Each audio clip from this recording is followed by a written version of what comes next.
Saat kejadian ibu lagi ngapain bu? Lagi zikir. Lagi habis sholat subuh ibu zikir. Syederalon satu unit rumah konstruksi kayu di tepi laut tepatnya di Lorong 5 Desa Pusong Kecamatan Banda Sakti Lok Semawe pada Minggu 19 Februari 2023 subuh ambruk membuat seluruh penghuni rumah tersebut sampai tertimbun. Tidak ada korban jiwa dalam kejadian tersebut. Rumah yang ambruk tersebut adalah milik janda Aminah Sulaiman berusia 50 tahun. Selama ini Aminah tinggal di rumah tersebut bersama 3 anaknya yang sudah yatim dan 1 keponakannya. Ketiga anaknya tersebut bernama Safira Mauliza berusia 23 tahun, Nurul Fazila berusia 16 tahun, dan Afis Munandar berusia 10 tahun. Sedangkan keponakannya bernama Basriadi berusia 35 tahun. Sesuai informasi yang dihimpun serambinews.com, sesaat sebelum kejadian Aminah menunaikan salat subuh.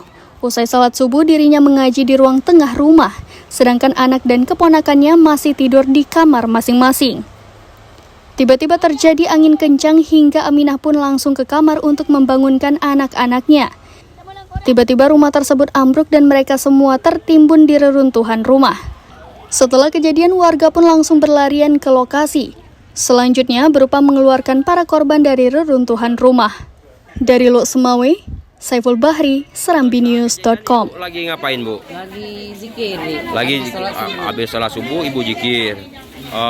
Setelah itu bu, saat kejadian ibu lagi zikir, lalu ada angin, lalu Ibu masuk ke dalam mau panggil anak ibu, nggak sempat. Rumah roboh. Jadi tertimbun semua bu. Timbun semua di dalam. Ibu sama 3 anak sama Ponakan satu. tertimbun. Setelah tertimbun gimana cara keluarnya bu? Kami keluar Satu-satu bu, merangkak bu ya. Ada yang bawa rumah sakit bu? Ada satu Anak ibu ya. Enggak luka enggak. lupa tapi pening kepala. Pening kepalanya kita bawa. Siapa atas nama siapa bu? Safira Mauliza. Mauliza bu.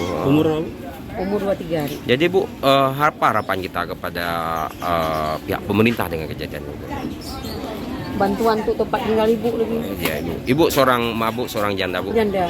Anak yatim semua bu ya. Selama ini menafkahi anak yatim ibu. Ya. Dengan cara bekerja apa bu kira-kira selama ini? Mucok-mucok dek kadang jual jemur ikan asin. Itu misalnya, pokoknya yang itu bu. Ya.